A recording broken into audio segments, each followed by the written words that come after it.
ఇంకా ఇప్పుడు రాబోతా ఇప్పుడు కూడికకు సమయం అయింది. కూడికను ప్రారంభించుకుందాము. చేరవచ్చిన సోదరులందరికీ యేసుక్రీస్తు నామంలో వందనాలు తెలియజేస్తున్నాను. నాకు ఈ అవకాశం ఇచ్చిన దేవాదేవునికి వందనాలు. అలాగే వందనాలు తెలియజేస్తున్నాను. అలాగే కెజాకు కూడా వందనాలు తెలియజేస్తున్నాను. చేరవచ్చిన పెద్దలకు అందరికీ కూడా యేసుక్రీస్తు నామంలో వందనాలు తెలియజేస్తున్నాను. ఇప్పుడు మన మధ్యలో ఉన్న మేరీ ప్రభ ప్రారంభ ప్రార్థన చేస్తారు. ప్రభా చేస్తానక్క. వందనాలక్క. వందనాలు. దేవ తండ్రి ప్రభా మీకు స్తోత్రాలు స్థుతులు చెల్లించుకుంటున్నాం నాన్న. తండ్రి ప్రభా మీకే మహిమ గంత ప్రభాలు ఆరోపించుకుంటున్నాం నాన్న. ఏ పాటి వారం తండ్రి ప్రభా నాన్న మీకు వందనాలు చెల్లించుకుంటున్నాం, మీకు స్తోత్రాలు చెల్లిస్తున్నాం నాన్న. తండ్రి ప్రభా మంటి పురుగు వంటి వారం నాన్న. తండ్రి ప్రభా నాన్న తండ్రి అటువంటి మమ్మల్ని మీరు ప్రేమించి తండ్రి ప్రభా నాన్న సజీవ లెక్కల మమ్మల్ని నుంచి మీ సన్నిధిలో మోకరించడానికి దేవా నాన్న తండ్రి ప్రభా మీ వద్ద నాన్న తండ్రి ప్రభా మా మనవులన్నీ పెట్టడానికి తండ్రి ప్రభా నాన్న మీరు ఏ సమయంలో అయినా మా పాద సన్నిధికి రావడానికి మీరు చూపించిన కృపకే మీకు వందనాలు చెల్లించుకుంటున్నాం యేసయ్య. మీకే వేలాది వేల వందనాలు నాన్న. మీకే వేలాది వేల స్తోత్రాలు స్థుతులు చెల్లించుకుంటున్నాం. ప్రతిదినం ఇలా చేరి నాన్న మిమ్మల్ని స్తుతించడానికి మిమ్మల్ని గనపరచడానికి ప్రభా మీ వాక్యాన్ని నేర్చుకోవడానికి నాన్న మీరు చూపిస్తున్న కృపను బట్టి మీకు వందనాలు చెల్లించుకుంటున్నాం యేసయ్య. మీకే మహిమ గంత ప్రభాలు ఆరోపించుకుంటున్నాం తండ్రి ప్రభా నాన్న. చేరొచ్చిన స్త్రీలందరినీ దీవించండి, ఆశీర్వదించండి, మీ కృపలో భద్రపరచుకోండి. ఎవరెవరి నాన్న తండ్రి కుటుంబాలలో నాన్న ఏ అవసరతలు అక్కర్లు నాన్న ఉంటున్నాయో ప్రభా ప్రతి వాటిని మీ నామంలో నాన్న మీరు తీర్చమని నీ పాసంలో మొరపెట్టుకుంటున్నాం యేసయ్య. అనారోగ్యంతో ఉంటున్న వారిని ముట్టండి నాన్న, స్వస్థపరచండి యేసయ్య. నాన్న ఆర్థిక ఇబ్బందుల్లో ఉండే వారిని నా తండ్రి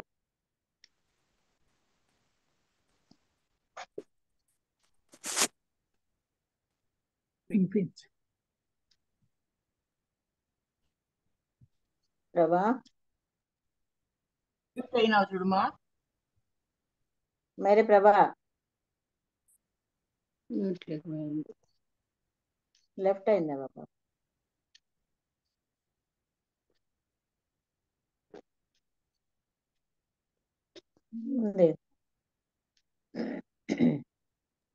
ఉన్నారు మంజు ఉంది. ఉంది ఇందాక హలో మేరీ ప్రభా అక్క వినిపించలేమా? లాస్ట్ లో అయిపోయిందా? అయిపోయింది కా. ఓకే వందనాలు. ప్రారంభ ప్రార్థన చేసిన మేరీ ప్రభాకి ప్రేయర్ వారియర్స్ తరపున వందనాలు తెలియజేస్తున్నాను. వందనాలు ప్రభా. ఇప్పుడు మన మధ్యలో ఉన్న ఝాన్సీ గారు మనకి పాట పాడి వినిపిస్తారు. ప్రభుని స్తుతిస్తూ పాట పాడమని.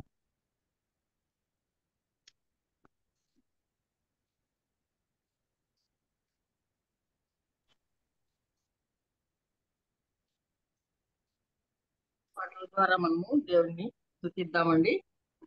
వినిపిస్తుందా అండి? వినిపిస్తాను. వీడియో ఆన్ చేసుకోమా ఝాన్సీ.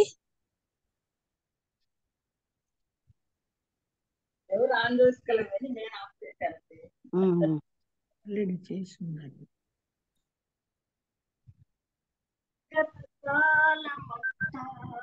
నీ నీడలో దాచావు దేవా వందనం, కృప చూపినావు కాపాడినావు, ఎలా తీర్చగలను నీ రుణం. పాడనా ఈ కీర్తన, పోగాడనా వినోదనా, పాడనా ఈ కీర్తన, పోగాడనా వినోదనా, వందనం యేసయ్యా, ఘనుడవు నీవయ్యా, వందనం యేసయ్యా, ఘనుడవు నీవయ్యా. గత కాలమంతా నీ నీడలోన దాచావు దేవా వందనం, ఎన్నెన్నో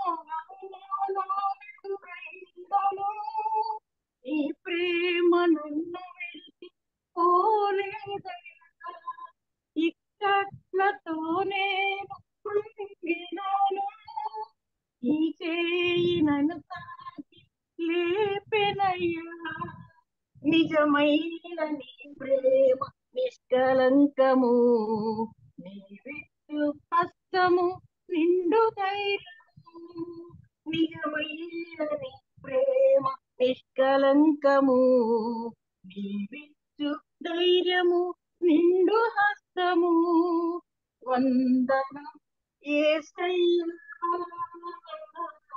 గనుడవు నీవయ్యా వందనం యేసయ్యా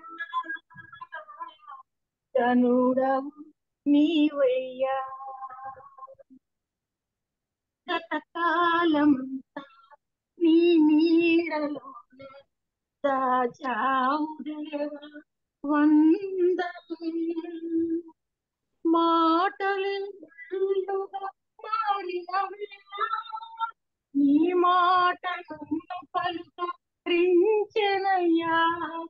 నిందలతో నేను నిండిన వేళ నీ దర్శన హస్తమునను తాకినయ్యా నీ మాట చక్కని జీవపూట మరువనెన్నడు నిన్ను స్తుతించుట నీ మాట చక్కని జీవపూట మరువనెన్నడు నిన్ను స్తుతించుట వందనం యేసయ్యా గనుడవు నీవయ్యా వందనం యేసయ్యా గనుడవు నీవయ్యా గతకాలమంతా నీ నీడలోన దాచావు దేవా వందనం కృప చూపినావు కాపాడినావు ఎలా తీర్చగలను నీ రుణం పాడనా నీ కీర్తన పోగడనా వేణోళ్ళనా పాడనా నీ కీర్తన పోగడనా వేణోళ్ళనా వందనం యేసయ్యా గనుడవు నీవయ్యా వందనం యేసయ్యా గనుడవు నీవయ్యా హల్లెలూయా ప్రైజ్ లార్డ్ వందనాలు సిస్టర్. చక్కటి పాట పాడి ప్రభువుని స్తుతించిన ఝాన్సీ రాణి గారికి ఎస్తర్ ప్రేయర్ వారస్ తరపున వందనాలు తెలియజేస్తున్నాను. నిజమే, మన ప్రభువు మనల్ని ఇంతకాలము కాచి కాపాడిన ఆ దేవునికి నీ నీడలోన కాచిన దేవా నీకు వందనాలని, అలా గనుడవు నీవయ్యా వందనము నీకయ్యా అని చెప్పి చక్కటి పాట, నిష్కలంకమైన ప్రేమ, నిజమైన ఆ ప్రేమను జ్ఞాపకం చేస్తూ ప్రభువుని స్తుతిస్తూ చక్కటి పాట పాడారు. మధ్యలో వాయిస్ బ్రేక్ అయింది కానీ ఆయన చక్కటి మంచి మీనింగ్ తో ఉన్న పాటని ఎంచుకున్నారు. అందుని బట్టి ప్రభువుకి స్తోత్రం. చక్కటి పాట పాడి వినిపించిన ఝాన్సీ రాణి గారికి ఎస్తర్ ప్రేయర్ వారస్ తరపున వందనాలు తెలియజేస్తున్నాను. వందనాలు సిస్టర్, వందనాలు. ఇప్పుడు మన మధ్యలో ఉన్న మార్గరేట్ అక్క గారు మనకి వాక్య సందేశాన్ని అందిస్తారు. మార్గరేట్ అక్క. వందనాలు మా. వందనాలు అక్క. వందనాలు. జూమ్ మీటింగ్ లో మరి కనెక్ట్ అయ్యి చేరి వచ్చిన సహోదరులందరికీ యేసుక్రీస్తు నామంలో వందనాలు చెల్లిస్తున్నాను. మరి దేవుడు మరి యొక్క అవకాశాన్ని నాకు ఇచ్చారు. దేవునికి వందనాలు. మరి అక్క గారు కూడా నాకు చెప్పారు, పరిస్థితి బాగాలేదు కానీ మరి దేవుడే సహాయం చేయాలి, దేవుడు తప్ప సహాయం చేస్తాడని నమ్ముతున్నాను. వాక్యాన్ని మనము మరి చూసుకుందాము. మరి అందరికీ బాగా సుపరిచితమైన లేఖన భాగమే అపోస్తుల కార్యము 5వ అధ్యాయము 1 నుంచి 11 వరకు ఉన్న లేఖన భాగము. ఎవరైనా చదివి వినిపిస్తే సహాయకరంగా ఉంటది. అపోస్తుల కార్యము 5వ అధ్యాయము 1 నుంచి 11 వచనాలు. అననీయ అని ఒక మనుషుడు తన భార్య అయిన సప్ఫీరాతో చదువుమా. అపోస్తుల కార్యములు 5వ అధ్యాయము 1 నుంచి 11 వచనం వరకు. చదువుకుందాం. అననీయ అను ఒక మనుష్యుడు తన భార్య అయిన సప్పీరాతో ఏకమై పొలం అమ్మెను. భార్య ఎరుకనే వాడు దాని వెలలో కొంత దాచుకుని కొంత తెచ్చి అపోస్తలుల పాదముల యొద్ద పెట్టెను. అప్పుడు పేతురు, అననీయ, నీ భూమి వెలలో కొంత దాచుకుని పరిశుద్ధాత్మను మోసపుచ్చుటకు సాతాను ఎందుకు నీ హృదయం ప్రేరేపించను? అది నీ వద్ద ఉన్నప్పుడు నీదే కదా, అమ్మిన పిమ్మట అది నీ వశమై ఉండలేదా? ఎందుకు ఈ సంగతి నీ హృదయంలో ఉద్దేశించుకున్నావు? నీవు మనుషులతో కాదు దేవునితోనే అబద్ధం ఆడుతావని వానితో చెప్పాను. అననీయ ఈ మాటలు వినుచునే పడి ప్రాణము విడవగా వినిన వారికి అందరికీ మిగుల భయము కలుగును. అప్పుడు పడుచువారు లేచి వారిని బట్టతో చుట్టి మోసుకొని పోయి పాతిపెట్టినది. ఇంచుమించు 3 గంటల సేపటికి వారి భార్య జరిగినది ఎరుగక లోపలికి వచ్చింది. అప్పుడు పేతురు, మీరు ఆ భూమిని ఇంతకే అమ్మితిరా, నాతో చెప్పమని ఆమెను అడిగాను. అందుకు ఆమె, అవును, ఇంతకే అని చెప్పాను. అందుకు పేతురు, ప్రభు యొక్క ఆత్మను శోధించుటకు మీరెందుకు ఏకీభవించుదురి? ఇదిగో నీ పెనిమిటిని పాతిపెట్టిన వారి పాదములు వాకిటనే ఉన్నవి, వారు నిన్నును మోసుకొని పోవద్దని ఆమెతో చెప్పాను. వెంటనే ఆమె అతని పాదముల యొద్ద పడి ప్రాణము విడిచెను. ఆ పడుచు వారు లోపలికి వచ్చి ఆమె చనిపోయినది చూచి ఆమెను మోసుకొని పోయి ఆమె పెనిమిటి యొద్ద పాతిపెట్టేది. సంఘం అంతటికి ఈ సంగతులు వినిన వారికి అందరికీ మిగుల భయము కలిగెను. Thank you sister. వందనాలు. వందనాలు. వందనాలు. మరి చిన్న ప్రార్థన చేసుకుని వాక్యాన్ని మనము ధ్యానిస్తామండి. మహాగణుడ, మహోన్నతుడ, సర్వోన్నతుడ, సర్వశక్తివంతుడ, నిరంతరము స్తోత్రాడ, ఉదయకాలం మొదలుకొని సాయంకాలం వరకు ఎల్లప్పుడూ స్తుతి నొందదగిన దేవ, అత్యున్నత సింహాసనాసుడ, పరిశుద్ధుడైన దేవ, నీ ఘనమైన గంభీరమైన ఆశ్చర్యమైన నామానికి వందనాలు, స్తుతులు, స్తోత్రాలు చెల్లిస్తున్నాం నాయన. మరి యొక్క సాయంకాల సమయమున ప్రభా స్త్రీలమైన మేము చిన్న మందగా చేరి నేను వాక్యాన్ని ధ్యానిస్తుండగా మీ సన్నిధి మాతో ఉంచమని వేడుకొంచున్నాం తండ్రి. మరి ప్రభా నేను మరి గత 4 సంవత్సరాలుగా మీరు మాతో మాట్లాడుతున్న విధానం అంతటి కొరకే మీకు స్తోత్రాలు, వందనాలు చెల్లిస్తున్నాం. ఎంతో ధన్యత ప్రభా. అవును ప్రభా, ఎన్నో విషయాలు వింటున్నాం, ఎంతో మందితో పరిచయాలు ప్రభా. మీ సన్నిధిలో ఒక దినం గంట ఏ దినంలో కంటే శ్రేష్టం ఉన్నట్టు మేము ప్రతిరోజు 1.5 గంట గడపడానికి మీరు ఇచ్చిన గొప్ప ధన్యతను బట్టి కూడా మీకు స్తోత్రం చెల్లిస్తున్నాం నాయన. వాక్యాన్ని నైనా చదివి వివరిస్తుండగా మీ సన్నిధి నాతో ఉంచండి నాయన, సహాయం దయచేయండి. పరిశుద్ధాత్మ దేవ, నీ సహాయం లేనిదే మేము ఏమీ చేయగలము నాయన. ప్రభా, నా నోటికి మీరు నాయన బూరగా వాడుకొని మీరే ప్రతి ఒక్కరితో మాట్లాడమని వేడుకొంచున్నాం తండ్రి. మీరు ఇచ్చిన తలంపులను నేను నిబిడతో పంచుకోవడానికి సహాయం దయచేయమని వేడుకొంచున్నాం తండ్రి. అవును ప్రభా, నా ఆలోచన కాదు ప్రభా, మీ ఆలోచన బట్టి మీకు స్తోత్రాలు, వందనాలు చెల్లిస్తున్నాం. ఈ సమయాన్నంతటి మీ చేతులకు అప్పగిస్తున్నాం. మీ సన్నిధి మాతో ఉంచి మీరే మాతో ఒక్కొక్కరితో మాట్లాడి నీ నామం మాత్రం మహింపరచబడటానికి సహాయం దయచేయమని ఈ మా ప్రార్థన మా ప్రభువును రక్షకుడైన యేసయ్య అతి పరిశుద్ధమైన నామమున బతిమాలి వేడుకొంచున్నాం తండ్రి. ఆమేన్. ఆమేన్. ఈ భాగము చాలా మందికి చాలా పరిచయమైన వాక్యమే. మరి నిన్న కూడా సుభాష్ కొంచెం టచ్ చేసింది. అబ్బో, నేను చెప్పాల్సినప్పుడే అనుకున్నాను కానీ బట్ దేవుడు నాకు ఇచ్చిన ప్రేరేపణను బట్టి నేను ఈ వాక్యం చెప్పవలసి వచ్చింది. మరి ఏదేమైనప్పటికీ దేవుడు మరి ఒక్కొక్కరి ద్వారా ఎంతో మంది ఎన్నోసార్లు వినింటాం కానీ మరి దేవుడు మనతో ప్రతి ఒక్కరితో వివిధమైన ఏదో వేరే ఒక తలంపుతో ఆయన మాట్లాడేవాడుగా ఉంటున్నాడు. పరిశుద్ధాత్మ దేవుడు మన ఒక్కరితో మాట్లాడాలని ఆశపడుతున్నాను. మరి ఈ యొక్క భాగంలో మరి ఇది అపోస్తుల కార్యములు అంటే ఈ కార్యము మరి ఎవరు రాశారు? అపోస్తుల కార్య గ్రంథాన్ని ఎవరు రాశారండి? లూకా కదా. ఎందుకు ఎలా చెప్పగలరు లూకా అని? దానికి ఎవిడెన్సెస్ ఉన్నాయి బైబిల్లో. ఉతేఫిలా లూకా 1:1 తర్వాత అపోస్తుల కార్యం 1:1 ఓ థియోఫిలా అనే సంబోధనతో ప్రారంభించబడింది. కాబట్టి లూకానే రాసి ఉంటారని మనము కన్ఫర్మ్ చేసుకోవడం జరిగింది. 63 క్రీస్తు శకం 63లో వ్రాయబడినట్టుగా చూస్తున్నాం. ఇక్కడ అపోస్తులు చేసిన కార్యాలు ఈ గ్రంథంలో వ్రాయబడినాయి కాబట్టి దీన్ని అపోస్తుల కార్యము అంటారు. అపోస్తులు అంటే ఎవరు? అపోస్తులు అంటే పంపబడిన అపోస్తులు. వీరిని శిష్యులని కూడా అంటారు. శిష్యుడనగా అభ్యసించేవాడని అర్థం. ఈ శిష్యులు మరి 12 మంది మనకు తెలుసు కదా. మన ప్రభు అయిన యేసుక్రీస్తు దగ్గర మరి 3.5 సంవత్సరాలు శిక్షణ పొందినట్టుగా మనకు తెలుసు అన్నమాట. అపోస్తులను ఈ మాట ఈ గ్రంథంలో మరి 28 సార్లు రాయబడింది. మరి సువార్తల్లో కూడా 7 సార్లు రాయబడినట్టుగా చూస్తున్నాం. మరి ఒక ఉదయం అయినప్పుడు ప్రభు తన శిష్యులను పిలిచి వారిలో 12 మందిని ఏర్పరిచి వారిలో అపోస్తులు అనే పేరు ప్రభువే పెట్టినట్టుగా చూస్తున్నాం. వాళ్ళు పెట్టుకుంది కాదు కానీ మరి ప్రభువే వారికి అపోస్తులు అనే పేరు పెట్టారు. 12 మంది ఎవరంటే సీమోను, అంద్రేయ, యాకోబు, యోహాను, ఫిలిప్పు, బర్తలోమయి, మత్తయి, తోమా, యాకోబు, జెలోతి అనబడిన సీమోను, యాకోబు సహోదరుడైన యూదా ఇస్కరియోతు. వీరే కాకుండా మళ్ళీ ఇంకా కొంతమందిని మన ప్రభువు కూడా పౌలు అంటే సౌలుగా ఉన్న పౌలు, బర్నబా, అంద్రోనీకు, ప్రభు సోదరుడైన యాకోబు, మన ప్రభు అయిన యేసుక్రీస్తు కూడా అపోస్తలుడే. ఎబ్రీ 3:1 మన ప్రభు పరలోకం నుండి భూలోకమునకు పంపబడిన అపోస్తలుడు అన్నమాట.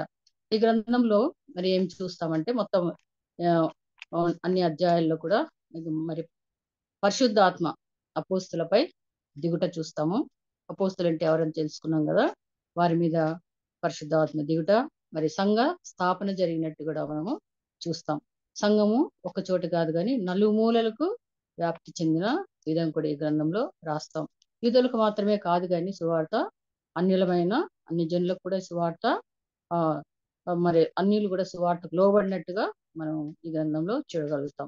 చాలా మంది ఉన్నారు కదా అన్యులు, కొర్నేలి, మరి ఇలాంటి కొంతమంది మరి అన్యులు కూడా దేవుణ్ణి అంగీకరించినట్టు మరి పౌలు కదా ఇలాగా అంగీకరించినట్టు మనము చూస్తామన్నమాట. మరి ఇక్కడ పేతురు చేత సువార్త సేవ ప్రారంభించబడింది. తర్వాత మిగిలిన అపోస్తలులు, మరి తర్వాత పరిచారకులు, మరి క్రైస్తవులు చాలా కృషి చేసి మరి చాలా మంది మనకు తెలుసు శిష్యులు కానీ మరి స్టెఫెన్ కానీ పౌలు కానీ వీళ్ళందరూ కూడా హతసాక్షులైనట్టుగా మనము చూస్తున్నాం. అంటే మొదటి శతాబ్దంలో సువార్త ప్రకటించిన వారు చాలా భారంగా సువార్త ప్రకటించారు, మరి తమ ప్రాణాలు కూడా కోల్పోయినట్టు చూస్తున్నాం. మరి ఆ విధంగా మరి సౌలు కూడా పౌలుగా మార్చబడినట్టు చూస్తున్నాం. మరి పౌలు కూడా యేసు పునరుత్థానం గురించి దేశాల్లో పట్టణాల్లో మరి సువార్త చాలా విస్తృతంగా ప్రకటించినాడు. ప్రభువైన యేసుక్రీస్తుని గురించిన సంగతులు బోధించి ఆయన కూడా సాక్షి అయినట్టుగా మనం చూస్తాం.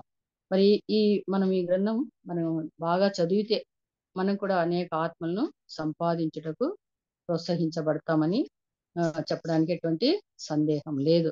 ఇది అపోస్తుల కార్యముల గురించిన కొంత వివరణ అన్నమాట.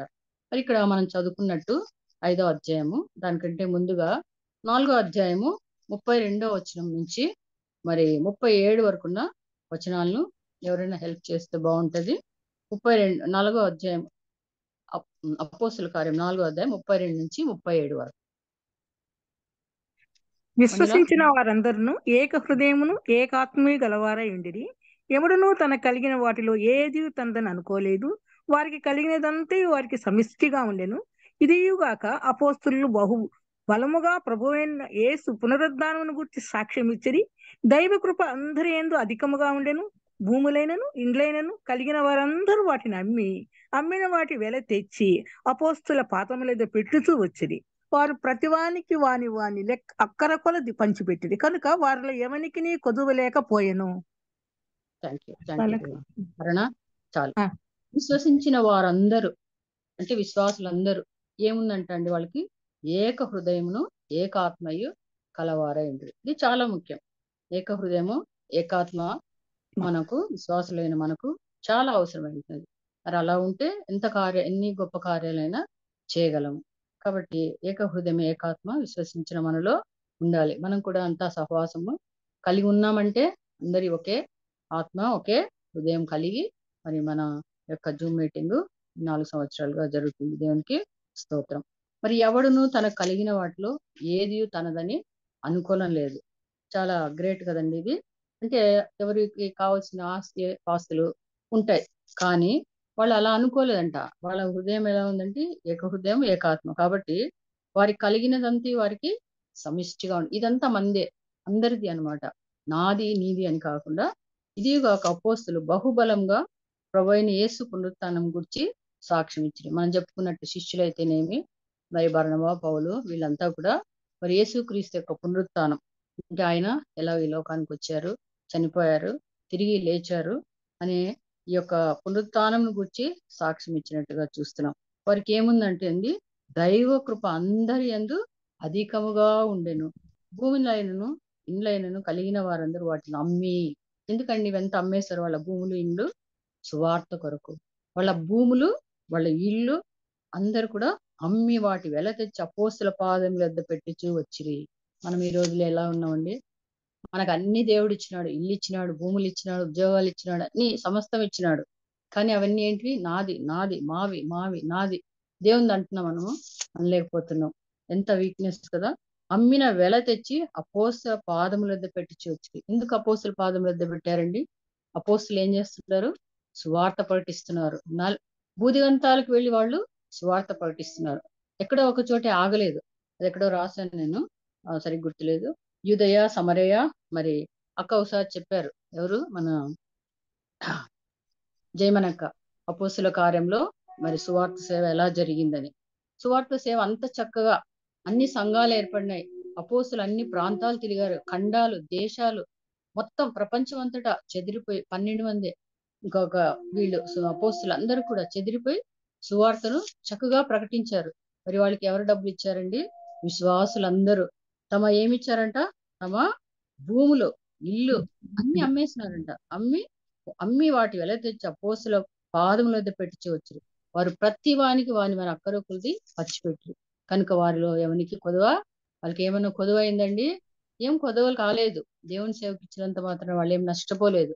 కానీ సువార్త మాత్రం, ఈరోజు మనం క్రైస్తవులుగా ఉంటున్నాము అంటే వారి యొక్క సేవ, వారి యొక్క దాతృత్వము, వారి యొక్క సమర్పణ అని మనం తెలుసుకోవచ్చు. వాళ్ళ యొక్క డెడికేషన్ పూర్తిగా దేవుని యొక్క యేసుక్రీస్తు ప్రభువునందు విశ్వాసం ఉంచారు. ఆయనే నిత్య జీవం గల దేవుడు. ఆయన నమ్ముకుంటేనే మనకు పరలోకం, ఆయన నమ్ముకోకపోతే మనం నరకానికి పోతాము అని ఖచ్చితంగా వాళ్ళు తెలుసుకున్నవారు అపోస్తులు. కాబట్టి ఈ సువార్త సకల జనులకు తెలియచేయాలి ఎలాగైనా అని వాళ్ళు ఖండాలు దాటి, మరి ఆ దినాల్లో, ఫస్ట్ సెంచురీలో ఆ దినాల్లో ఏమంటారు, ట్రాన్స్పోర్ట్ ఫెసిలిటీస్ ఏమి లేవు. అయినా కూడా వాళ్ళు ఎలా వెళ్ళారో తెలియదు. మరి పోయి మరి సువార్త ప్రకటించి సంఘాలు స్థాపించినట్లుగా మనము చూస్తున్నాం. వారందరూ ఏమి కలిగి ఉన్నారంటండి? ఏక మనసు, ఏక హృదయము, ఏకాత్మ. ఇది చాలా ముఖ్యమైన సంఘాల్లో. ఇది ఉన్నట్లయితే మనం ఎంత కార్యమైనా, ఎన్ని గొప్ప కార్యాలైనా మనము చేయగలుగుతాం. 36వ వచనం చూడండి. ఇక్కడ లేవీయుడగు యోసేపు అని ఒకడు ఉండెను. ఇతనికి అపోస్తులు లేక హెచ్చరిక పుత్రుడని, ఇతడు కూడా అపోస్తులుడే, హెచ్చరిక పుత్రుడని అర్థమిచ్చు బర్నబాను పేరు పెట్టి. ఇతడు భూమి గలవాడండి. ఇతడు చాలా రిచ్ ఫెలో. ఆయనకు భూమి ఉంది. దాన్ని ఏం చేశాడంట? అమ్మేసినాడు. అమ్మి దాన్ని ఎక్కడ తెచ్చి పెట్టాడండి? అపోస్తుల పాదములత పెట్టింది. వారి నమ్మకం చూడండి. అపోస్తులు ఎంతో నమ్మకమైన వాళ్ళు కాబట్టి వాళ్ళ సొమ్మంతా తెచ్చి వాళ్ళ పాదాలు ఎద్దు పెట్టారు. వాళ్ళు మిస్యూజ్ చెయ్యరు. వాళ్ళు తప్పకుండా సువార్తకి దీన్ని వాడతారు. దానివల్ల ఫలితం ఉంటది, దానివల్ల మనకు కూడా ఆశీర్వాదం వస్తది అని వాళ్ళని నమ్మినారు కాబట్టి వాళ్ళ ఎద్దుకు తీసుకొని వచ్చినట్టుగా మనము చూస్తున్నాం. మరి ఇది గమనించిన అననీయ, సప్పీరాలు, ఇదంతా 4వ అధ్యాయం జరిగింది. నెక్స్ట్ 5వ అధ్యాయంలోకి వస్తే మనకి ఇక్కడ ఒక ఫ్యామిలీ కనిపిస్తుంది. ఇద్దరు భార్యాభర్తలు, అననీయ, సప్పీరా అన్న వాళ్ళిద్దరూ మనకు కనిపిస్తారు కదా. అననీయ అంటే యెహోవా దయ లేక యెహోవా కృప అని అర్థం. మరి ఈయన కాకుండా ఇంకా అననీయులు మనకు బైబిల్లో ఇద్దరు కనిపిస్తారు. నేను అనుకున్నా ఎంత బాగా పౌలుకు వాక్యం చెప్పాడు, మళ్ళీ ఇక్కడ చూస్తే ఇలాగ అయిపోయాడు అనుకున్నాను. కానీ తర్వాత చూస్తే ఆయన వేరు, ఈయన వేరు. దమస్కులో పౌలుకు సువార్త ప్రకటించినాడు అననీయ. ఆ అననీయ వేరే అన్నమాట. అపోస్తల కార్యం 9వ అధ్యాయము 10-13లో చూస్తాం దాన్ని, లేదా 17-22లో కూడా మనము చూస్తాం. ఇంకొక అననీయ మహాసభ ఎదుట పౌలును కొట్టేయడానికి ఆజ్ఞ ఇచ్చిన వారు, మరి తిరిగి విచారణ జరిపించిన ప్రధాన యాజకుడు. ఈయన కూడా ఒక అననీయ అన్నమాట. ఈ అననీయులు వేరు, ఈ అననీయులు వేరు. చాలా పేర్లు మనకు చాలా అదే సేమ్ రిపీట్ అయినట్టుగా మనము చూస్తాం అన్నమాట. మరి ఈ విధంగా ఉన్నట్టుగా మనము చూస్తాం. మరి సప్పీర అనగా నీలకాంతము లేక సొగసు అని అర్థం కదా. ఇంకా ఇదంతా మనకు చాలా బాగా తెలుసు ఈ విషయాలు. భార్య ఎరుకునేవాడు దాని వల్ల కొంత దాచుకొని కొంత తెచ్చి అపోస్తల పాదం మీద పెట్టాను.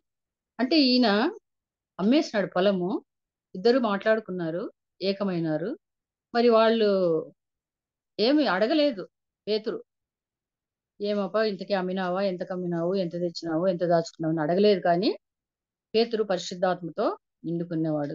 మరి ఆయనకు ఆత్మ దేవుడు సమస్తమును బయలుపరిచినట్టుగా ఏమంటున్నాడు ఇప్పుడు పేతురు, అన్నయ్య నీ భూమి వెళ్ళలో కొంత దాచుకుని పరిశుద్ధాత్మను పుచ్చుటకు సాతాను ఎందుకు నీ హృదయమును ప్రేరేపించను అని అడుగుతున్నాడు, క్వశ్చన్ చేస్తున్నాడు. అప్పుడే వెంటనే మరి అననీయ జవాబు ఇచ్చింటే బాగుండేది. అవును ప్రభా, అవునండి అపోస్తలుడు, నేను అమ్మాను, ఇంతకు అమ్మాను, ఇంత ఇచ్చాను, ఇంత తెచ్చాను, ఇంత దాచుకున్నాను అని చెప్పి ఉంటే ఎట్లుండేదో పరిస్థితి మనకు తెలియదు. కానీ మరి ఆయన ఏమంటున్నాడు, అమ్మిన దానిలో కొంత దాచుకొని తెచ్చి అపోస్తల పాదముల వద్ద పెట్టాను. మరి ఈ విషయం అంతా కూడా మరి పేతురుకు దేవుడు బయలుపరిచినట్టుగా చూస్తున్నాం. కాబట్టి నువ్వు మనుషులతో కాదు దేవునితోనే అబద్ధం ఆడితేవని వానితో చెప్తాను. పేతురు అననీయతో చెప్తున్నాడు. అనగానే అన్ని ఈ మాటలు వినుచునే పడి ప్రాణం విడవగా వినిన వారికి అందరికి మిగులా భయము కలిగెను. అప్పుడు పరచువారు లేచి వారిని బట్టతో చుట్టి మోసుకొని పోయి పాతిపెట్టి. నాకు అనిపిస్తుంది ఎంత సింపుల్ కదా, మనం ఎన్ని అబద్ధాలు ఆడుతుంటాం, ఎన్ని తప్పుతాలు చేస్తుంటాం. మరి ఇది చిన్న విషయానికే దేవుడు ఎందుకబ్బా వీళ్ళను ఇలా ప్రాణం పోయిందే అని అనిపించింది నాకు. కానీ మరి అది దేవుడు మనకు ఒక కనువిప్పు, మనకు సంఘములు మరి ఇది 11వ వచనంలో మనం చూస్తాం. సంఘం అంతటికి నీ సంగతులు విన్న వారికి అందరికి మిగుల భయము కలిగేను అంటున్నాం. సరే ఇక్కడ ఏమైంది, ఆయన మరి అననీయ చనిపోయినట్టుగా మనం చూస్తున్నాం. ఆత్మలో అతను అంతా గ్రహించాడు, ఉదయం ప్రేరేపించింది అని అడిగినాడు. మరి నిజం అసలు ఏం జరిగింది, ఏం చేశాడు అని అంత వివరంగా పేతురుకు మరి అననీయ చెప్తుంటే బాగుండేది. కానీ అబద్ధం ఆడినట్లు మనము చూస్తున్నాం. కానీ మనుషులతో కాదు, ఈయన ఏమంటున్నాడు ఇక్కడ, మనుషులతో కాదు దేవునితోనే అబద్ధం ఆడుతూ వానితో చెప్పాను. మనం ఆది కాండంలో కూడా చూస్తాం. దానికంటే ముందుగా మత్తయి సువార్త 12:32 వచ్చిన చూద్దామండి రెఫరెన్స్. మత్తయి సువార్త 12:32.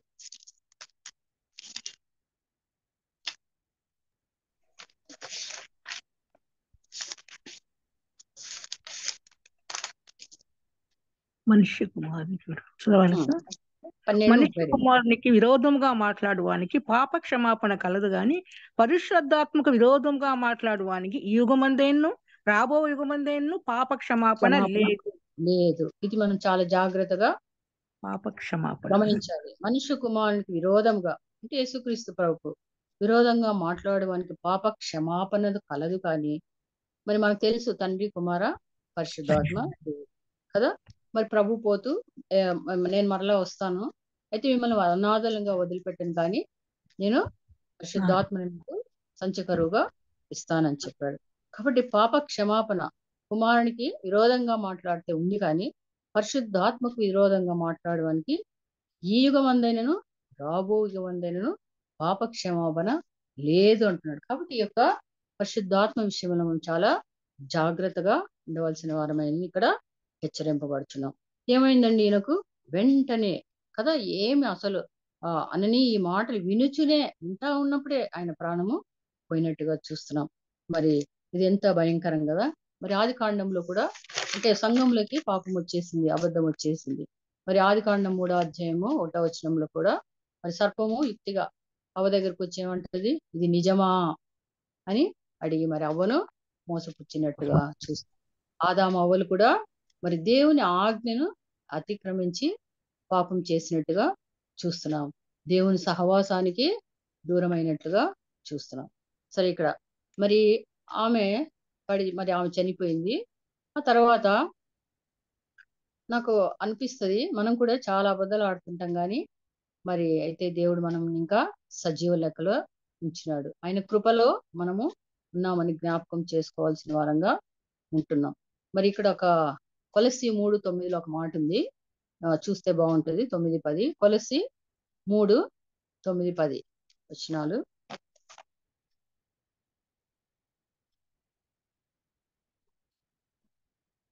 ఒకనితో ఒకడు చాలా ఉన్నాయి అక్కడ.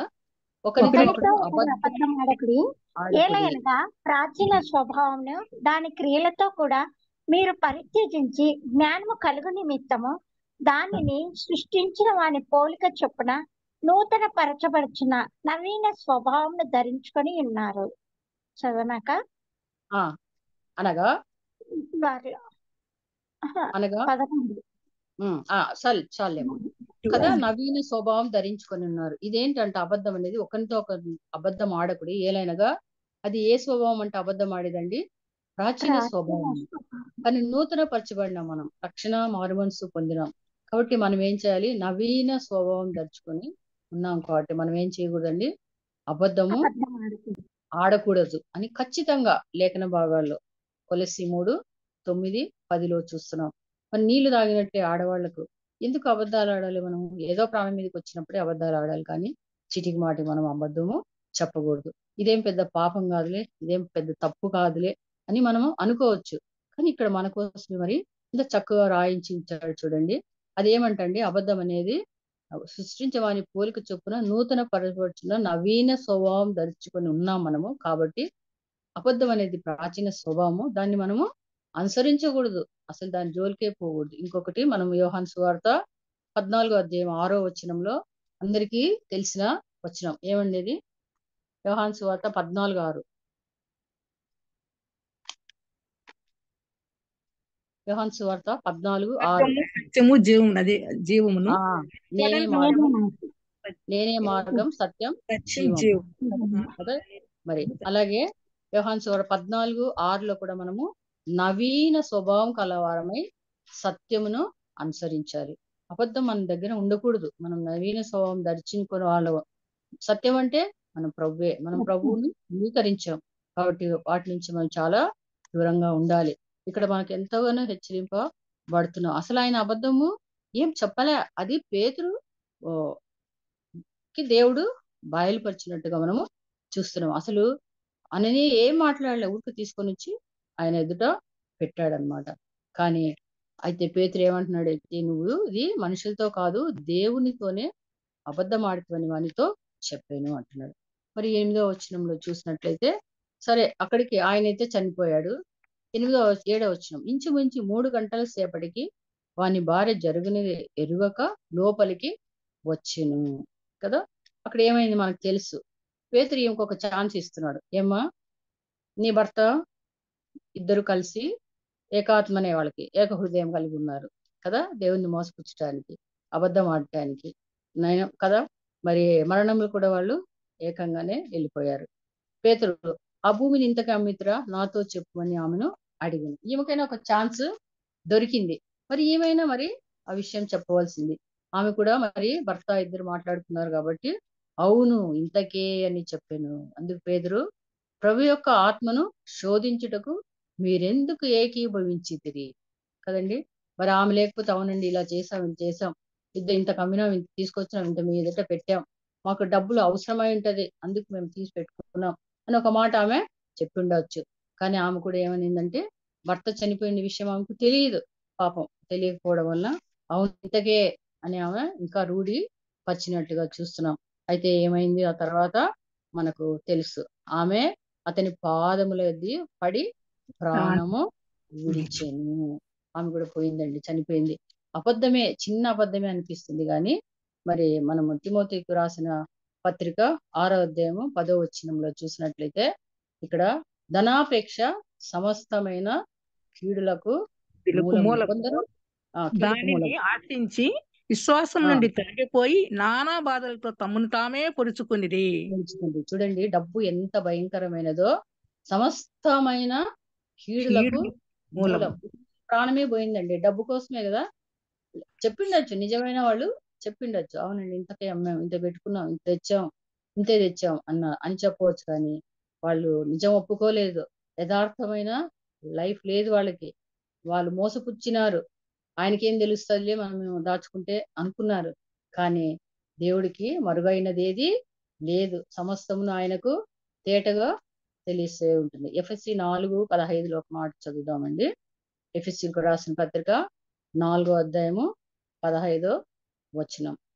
మన ప్రధాన యాజకుడు మన ప్రభువు మన బలహీనతలందు మనతో సహానుభవం లేనివాడు కాడు, కానీ సమస్త విషయములలోనూ మన వలనే శోధింపబడినను ఆయన పాపం లేనివాడుగా ఉండెను కదా. మన ప్రభు పరిశుద్ధుడు, ఆయన పాపం లేనివాడు, ఆయనలో ఏ కపటము లేదు, ఏ అబద్ధము లేదు కదా. ఆయన గురించి మనకు తెలుసు. ఆయన స్వభావము, ఆయన గుణలక్షణాలు, ఆయన యొక్క లైఫ్ అంతా మనకి తెలుసు. నాలో పాపం ఉన్నదని మీరు ఎవరైనా రుజువు చేయగలరా అని ఆయన ఛాలెంజ్ వదిలిన ప్రభు. అలాంటి దేవుని కలిగి ఉన్న మనము ఆయన స్వభావం కలిగి మనం కూడా పాపం లేని వారంగా ఉండాలి అన్నది ఆయన యొక్క అభిలాష ఉంటున్నది. మనం ఏమంటున్నాము? రక్షణ పొందినాం, మారుమనసు పొందినాం, పరిశుద్ధులం, పవిత్రులం అంటున్నాం. మరి ఆయన గుణలక్షణాలు మనలో ఉన్నాయా? ఇంకా పాత స్వభావమే మనలో ఉన్నదా? నవీన స్వభావము ధరించుకున్నామా అని మనల్ని పరీక్షించుకోవాల్సిన వారంగా ఉంటున్నాం. ఎఫ్ఎస్సి 2:1 మనకు తెలిసిన వచనం అది. ఎఫ్ఎస్సికి రాసిన పత్రిక 2వ అధ్యాయము 1వ వచనం. ఎక్కువగా మనం మీ అపరాధముల చేతను పాపముల చేతను మీరు చచ్చిన వారై ఉండగా ఆయన మిమ్మును క్రీస్తుతో కూడా బ్రతికించును. మీరు వాటిని చేయుచుని. చాలు థ్యాంక్ యూ సిస్టర్. ఓకే మన అపరాధముల చేతను పాపముల చేతను చచ్చిన వారమై ఉండగా ఆయన మిమ్మల్ని క్రీస్తుతో కూడా బ్రతికించారు. మనం బ్రతుకున్నామని అనుకుంటున్నాం కానీ మనం చచ్చిన వారమే. మనం అనుకుంటున్నాం అంతే కదా, మనలో జీవం ఉందని. కానీ మన ప్రభు మనం చచ్చిన వారం అంటున్నాడు. క్రీస్తుతో కూడా మనము బ్రతికింపబడినాడని చూస్తున్నాం. యోహాను రాసిన సువార్త 8వ అధ్యాయం 44వ వచనంలో కూడా మీరు మీ తండ్రి యొక్క అపవాది సంబంధులు, మీ తండ్రి దురాశలు నెరవేర్చగోర్చున్నారు. మనం ఎలాంటి వారం అంటండి? దురాశలు నెరవేర్చగోర్చున్నారు. ఆది నుండి వాడు నరహంతకుడై ఉండి సత్యబంధులు ఇచ్చిన వాడు కాడు, వానిందు సత్యమే లేదు. వాడు అబద్ధమాడినప్పుడు తన స్వభావం అనుసరించే మాటలాడను. వాడు అబద్ధికుడును, అబద్ధంనకు జనకుడునై ఉన్నాడు కదా. సాతాను ఎవరండి? అబద్ధంనకు జనకుడు అంటున్నాడు ఇక్కడ కదా. మరి సాతాను ఎందుకు నీ హృదయమును ప్రేరేపించని? ఎవరు ప్రేరేపించాడని? అననీయ హృదయంను సాతాను. మరి సాతాను స్వభావం ఏంటంట?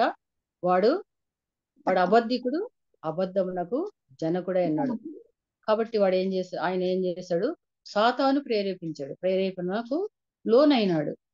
సాతాను ప్రేరేపణకు లోనైనాడు. మనం కూడా అనేక సమయాల్లో మరి ఈ విధంగా సాతానుకు లోబడకుండా ఉండాలంటే ప్రభువుని ఆశ్రయించాలి.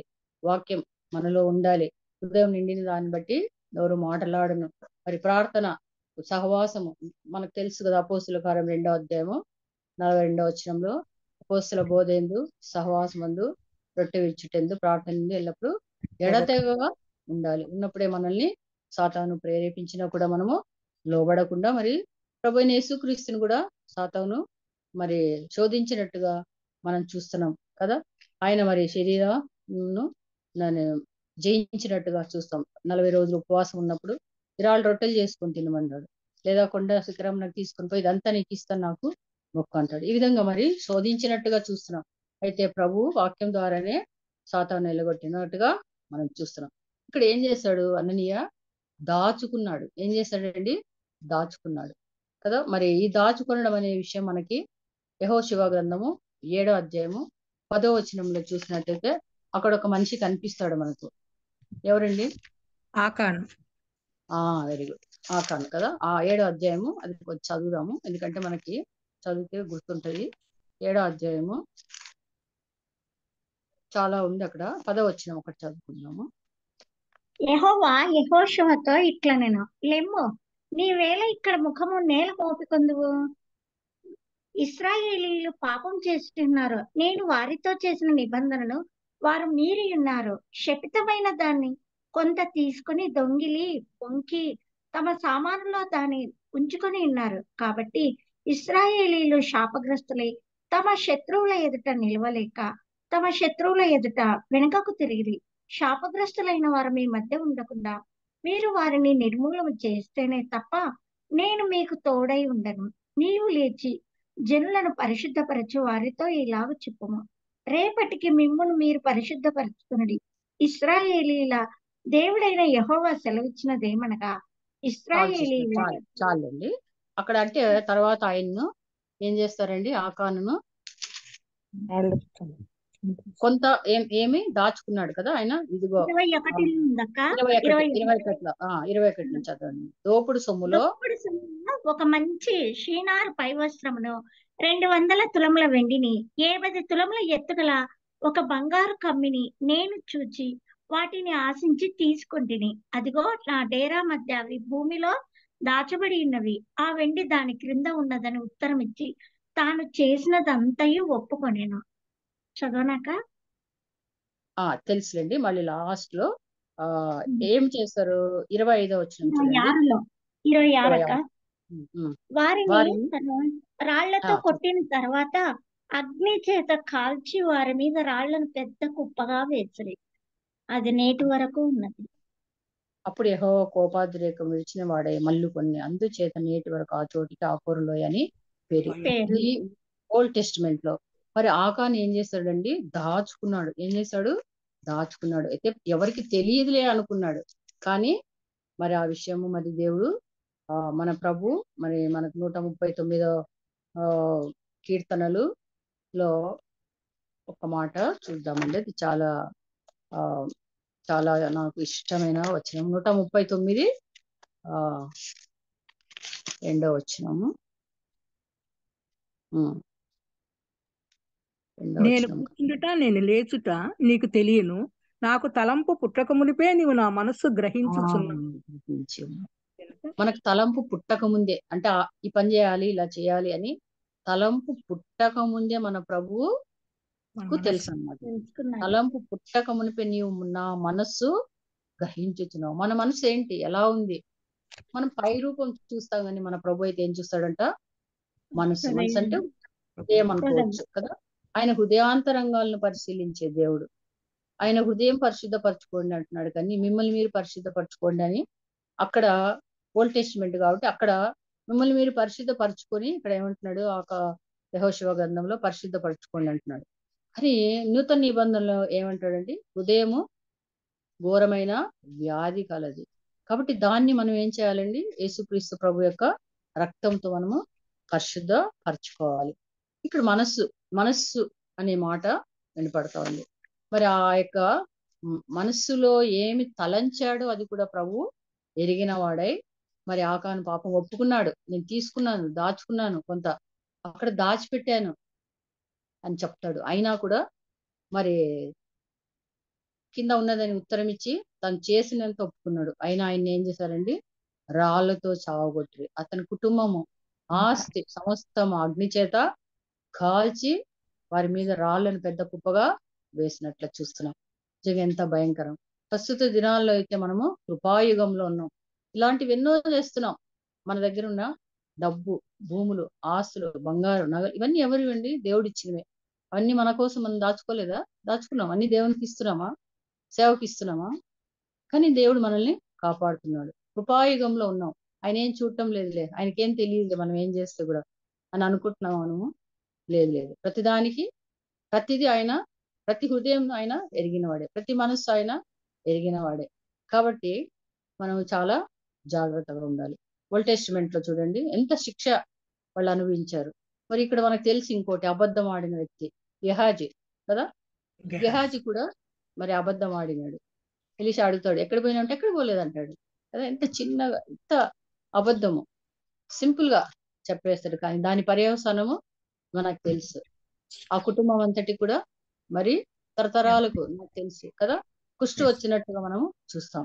మరి సంఘాలు కూడా చాలా గొడవలు వస్తున్నాయి ఈ డబ్బు వల్లనే అన్నమాట. డబ్బులు మిస్యూజ్ అవ్వడం కానీ, డబ్బులు ఎక్కువగా ఉండడం వల్ల కానీ, ఏకాత్మ ఏక మనసు లేకపోవడం వల్ల కానీ చాలా కారణాలు ఇవన్నీ చూస్తే మరి ఇక్కడ గొడవలకి ముఖ్య కారణం సంఘాలని మనం చూడగలుగుతాం. ఇక్కడ కూడా చూడండి, అనీనియా సప్పీరా వాళ్ళు పొలం అమ్మమని ఎవరు బలవంతం చేయలే, అమ్ముకున్నా బాగానే ఉండేది. సరే అమ్మినారు, అమ్మి నిజం యథార్థంగా ఇలా ఉందని చెప్తే బాగుండేది. కానీ వాళ్ళు మరి కప్పిపుచ్చుకున్నట్టు మనము చూస్తున్నాం. మరి ఇక్కడ అపోస్తుల కార్యం 4వ అధ్యాయంలో చూడండి, ఆ దినాల్లో సువార్త సేవ చాలా విరివిగా ప్రకటించబడినట్టుగా మనం చూస్తున్నాం.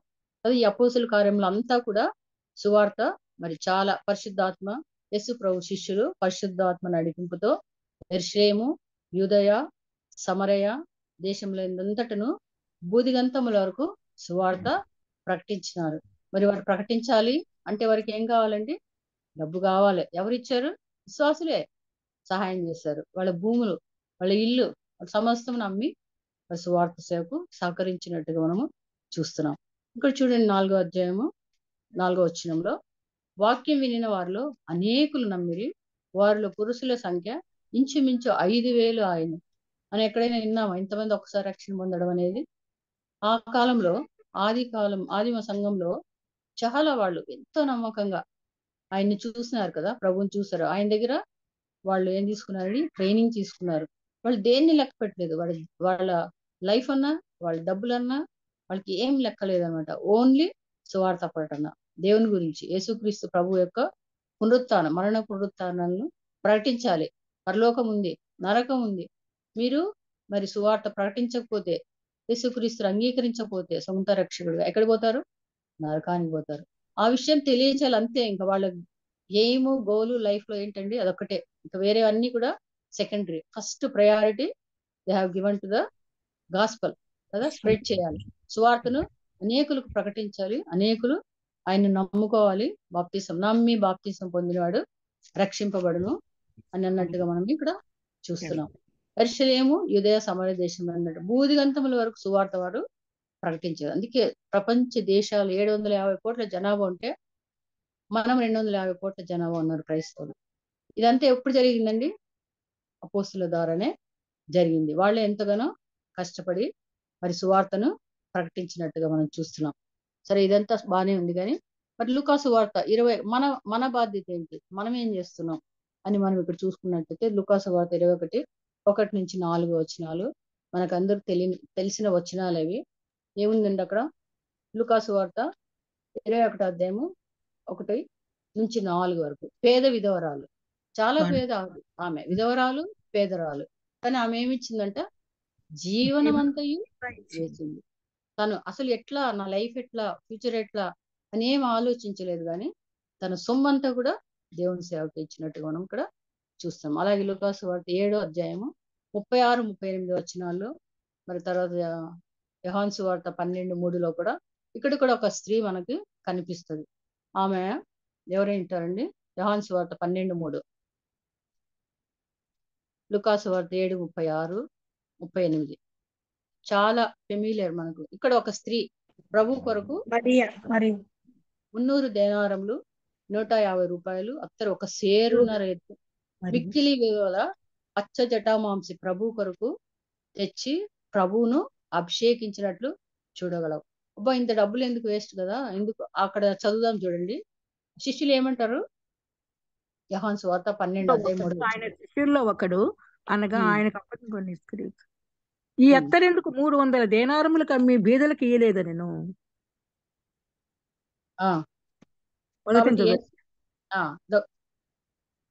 చదవండి.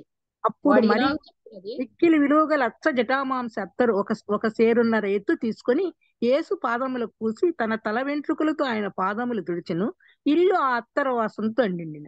ఆయన శిష్యుల్లో ఒకడు అనగా ఆయన్ను అప్పగింపనై ఉన్న ఇస్కరియోతు యూదా ఈ అత్తరెందుకు 300 దేనారములకు అమ్మి బీదలకు ఇయ్యలేదనెను. అతడి రాజు చెప్పినది బీదల మీద శ్రద్ధ కలిగి కాదు గాని వాడు దొంగ అయ్యుండి తన దగ్గర డబ్బు సంచి ఉన్నందున అందులో వేయబడిన దొంగిలించుచూ వచ్చును కనుక అలాగూ చెప్పెను. చదవండి అక్కడ 8 వరకు. కాబట్టి యేసు నన్ను పాతిపెట్టి దినమునకు ఆమెను దీన్ని ఉంచుకొననీయుడి, బీదలు ఎల్లప్పుడూ మీతో కూడా ఉందురు గాని నేను ఎల్లప్పుడూ మీతో ఉండనని చెప్పాను. ఎంతండి ఆమె మొత్తం అదంతా. ఇంకొక చోట మనకు కనిపిస్తుంది అది. ఆమె ఒక 1 year సంపాదించిన ధనం అంట. అది అంతా కూడా ప్రభు కొరకే వెచ్చించినట్టు మనం చూస్తున్నాం. మరి ఎంత స్త్రీలు కదండి వారు, ఎంతగా. మరి నేను కూడా మరి లూకా సువార్త 8వ అధ్యాయము 11-15 వచనాలు ఏముందంటే అక్కడ విత్తనం, దేవుని వాక్యం కొరకు మనము ఎంత వెచ్చించాలి అనే విషయాలు మనం ఇక్కడ దేవుని వాక్యము, మరి విత్తనము గురించిన ఉపమానం అక్కడ ఉంటది కదా. విత్తనము మంచి నేలను పడే విత్తనము, మరి చాలా రకాలైన భూములు ఉంటాయి అక్కడ. మంచి నేలను పడిన విత్తనం అయితే 30, 60, 100 రెట్లుగా ఫలిస్తుందని మనకి తెలుసు అనమాట. నేను కూడా ఒక బుక్ చదివాను, ఓరల్ రాబర్ట్స్ ఫీడ్ సెయిత్ అనే బుక్ అనమాట. ఇంగ్లీష్ లో ఉంటుంది. చాలా మంచి బుక్ అది. ఆయన విత్తనం గురించి చెప్తాడు. విత్తనంలో విశ్వాసం గురించి చాలా బాగా రాశాడు. మనం విత్తనమే వేయకపోతే పంట ఎలా కూర్చుకుంటామండి? మనం విత్తుతున్నామా? మనం ఏదైనా విత్తుతున్నామా? మన ధనం కానీ, మరి మన ధనం విత్తితే కదా మనకి ఫలం వస్తుంది. మనం ఏమేమి విత్తకపోతే మనకేం రాదంట, ఫలం రాదండి. మరి ఫలించండి. ప్రభు యొక్క ఆజ్ఞ ఏంటి? ఫలించండి, అభివృద్ధి పొందండి. శారీరకమైన ఫలము అభివృద్ధి కాదు, కానీ ఆత్మీయమైన ఫలములు ఫలించే వారంగా ఉండాలి. ఆత్మ ఫలములు వేరు. మరి దేవుని సన్నిధికి మనం వెళ్ళినప్పుడు ఒట్టి చేతులతో పోతే ఎంత సిగ్గుకరంగా ఉంటది కదా. కొన్ని ఆత్మలైనా మనము తీసుకొని వెళ్ళవలసిన వారంగా ఉంటున్నాం. మరి దాని విషయం మనము విత్తనం వేయాలి. విత్తనం వేస్తేనే అది ఫలించి 30 నూరంతలుగా ఫలించినట్టు చూస్తాం. అంతేకాకుండా మరి ప్రభు అయిన యేసుక్రీస్తు చనిపోయినప్పుడు కూడా స్త్రీలు ఏం చేశారండి? ఆదివారం ఉదయాన్నే సుగంధ ద్రవ్యాలని కొని, శనివారము విశ్రాంతి దినం, శుక్రవారమే వాళ్ళంతా రెడీ చేసుకుని మరి ఆయనకు చనిపోయిన మనిషి ఉయ్యాలని తయారైన. అంటే వాళ్ళు కూడా ఎంతో డబ్బు ప్రభు కొరకు ఖర్చు చేసినట్లున్నారు కదా. వాళ్ళు డబ్బును వాళ్ళు లెక్క పెట్టలేదు, ప్రభువు ముఖ్యం. ప్రభు కొరకు వాళ్ళు వెచ్చించినట్టుగా చూస్తాం. అలాగా నిర్గమకాండ 35 అధ్యాయము ఒక చూద్దాం, చూడండి. నిర్గమకాండము 35 అధ్యాయము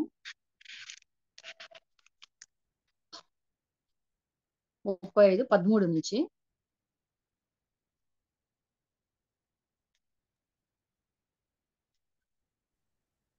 25 నుంచి 29 వరకు చదువుతున్నామా అరుణ? మరియు వివేక హృదయము గల స్త్రీలందరూ తమ చేతులతో వడికి తాము వడికిన నీల ధూమ్ర రక్తవర్ణములు గల నూలును, సన్న నార నూలును తెచ్చిరి. ఏ స్త్రీలు జ్ఞాన హృదయం గలవారే ప్రేరేపింపబడ్రో వారందరూ మేక వెంట్రుకలను వడికిరి. ఇంకా చదవాలి చదవండి 29 వరకు. ప్రధానులు ఏఫోదును, పతకమునకును, చెక్కు రత్నములను, లేత పచ్చలను, సుగంధ ద్రవ్యమును, దీపమునకును, అభిషేక తైలమునకును, పరిమళ ధూపమునకును తైలమును తెచ్చిరి. మోషే చేయవలనని యెహోవా ఆజ్ఞాపించిన పనులన్నిటి కొరకు ఇశ్రాయేలీయుల్లో పురుషులేమి స్త్రీలేమి తెచ్చుటకు ఎవరి హృదయములు వారిని ప్రేరేపించునో వారందరూ మనఃపూర్వకంగా యెహోవాకు అర్పణలను తెచ్చిరి. నాట్ ఓన్లీ పురుషులు మాత్రమే కాదండి, స్త్రీలు కూడా ఎవరి హృదయములు వారిని ప్రేరేపించినో వారందరూ మనఃపూర్వకంగా యెహోవాకు అర్పణ తెచ్చి. చాలా కాస్ట్లీ ఇవన్నీ. మనం వెండి, ఇత్తడి, మరి తర్వాత ధూమ్ర రక్త వర్ణములు గల నూలు, ఇవన్నీ మనకు తెలియదు అసలు యాక్చువల్ గా చెప్పాలంటే.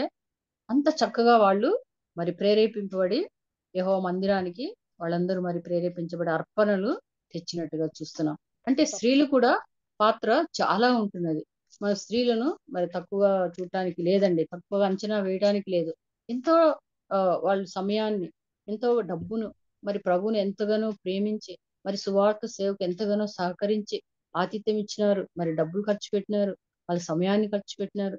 మరి ఇలాంటి వాళ్ళు మనం చాలా మందిని ఇక్కడ చూడగలుగుతాం. మరి రోమీలకు రాసిన పత్రిక, ఇది నాకు చాలా నచ్చిన లేఖన భాగం ఇది. రోమీలకు రాసిన పత్రిక 10వ అధ్యాయము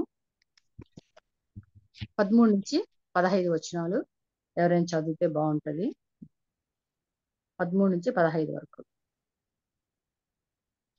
ఎందుకనగా ప్రభువు నామమును బట్టి ప్రార్థన చేయువాడెవడో వాడు రక్షింపబడును.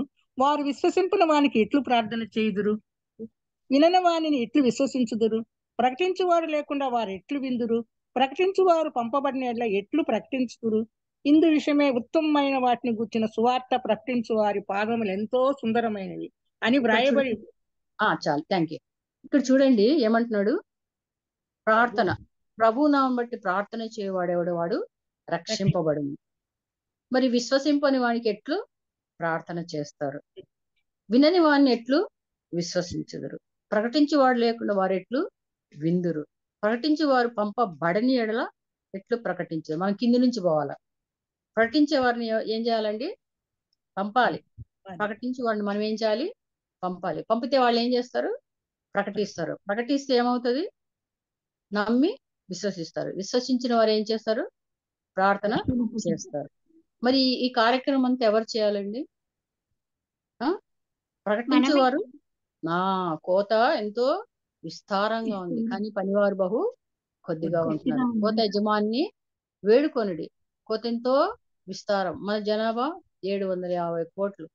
మరి క్రీస్తు నమ్మిన వారు ఎంతమంది ఉన్నారండి? ఓన్లీ 250 కోట్ల మంది ఉన్నారు. ఇంకా మిగిలిన వారందరికి ఇంకా సువార్త వినిపించబడిందేమో తెలియదు కానీ, బట్ ఎనీహౌ వాళ్ళు కూడా దేవుణ్ణి ఇక్కడ మనం చూస్తాం కదా 17వ వచనంలో, ఇదే రోమిలకు రాసిన పత్రిక 10వ అధ్యాయము 17. కాగా వినుట వలన విశ్వాసం కలుగును, వినుట క్రీస్తును గూర్చిన మాట వలన కలుగును. అయినా నేను చెప్పున్నదేమనగా, మీరు వినలేదా, విన్నారు కదా, వారి స్వరం భూలోకమందటిని, వారి మాట బూదిగంతములకు బయలు వెళ్ళాను. కాబట్టి ఈ సువార్త ఎక్కడికి వెళ్ళాలండి? భూలోకం అంతటికి వెళ్ళాలి. ఎవరు తీసుకుని వెళ్ళాలి? అపోస్తులు తీసుకొని వెళ్ళారు ఆ కాలంలో, మొదటి సెంచురీలో. ఆ తర్వాత ఎవరు వెళ్ళాలి? శిష్యులు వెళ్ళాలి. శిష్యులు అంటే ఎవరు? క్రీస్తును నమ్మిన ప్రతి ఒక్కరు విశ్వాసులే. మనం పోలేకపోవచ్చు, ప్రకటించాలి. ఫస్ట్ ఆఫ్ ఆల్ వాక్యం పంపాలి, సువార్థికులను పంపించాలి.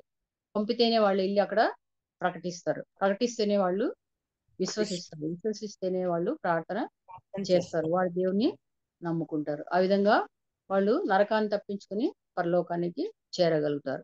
కాబట్టి ఈ సువార్త ప్రకటనలో మనము పాలివారము కావలసిన వారంగా ఉంటున్నాం అని ఇక్కడ మనకు మరి ఆత్మల పట్ల భారం కలిగి ఉండాలి. మనం చాలా నశించి నరకానికి వెళ్ళే వాళ్ళ సంఖ్య ఎక్కువగా ఉంది.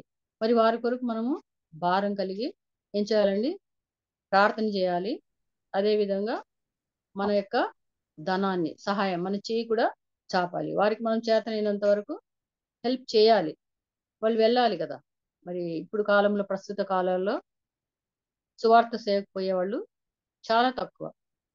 అందులో టౌన్స్ లో, సిటీస్ లో ఉండటానికి ఇష్టపడతారు కానీ కార్పొరేట్ చర్చెస్, పెద్ద పెద్ద మీటింగ్లు అన్ని టౌన్లలో, పట్టణాల్లో జరుగుతున్నాయి.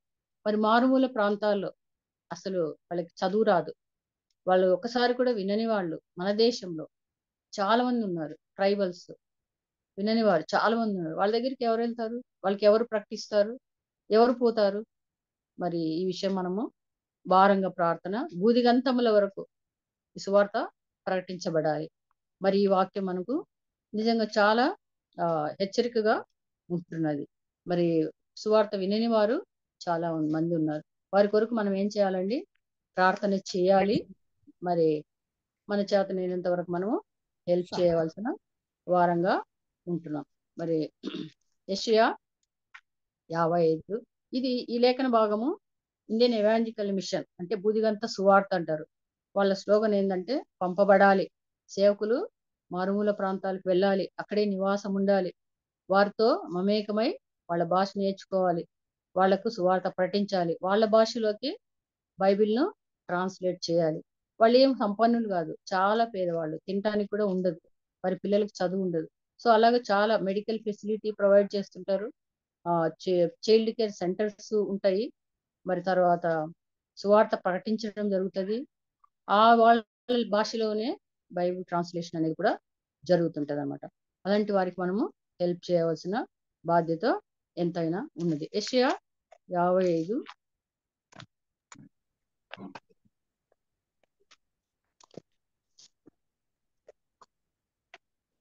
యెషయా 55 11 55 అధ్యాయము 11వ వచనం ఉంటుంది. 10 11 నిష్ఫలముగా నా యుద్ధకు మరలక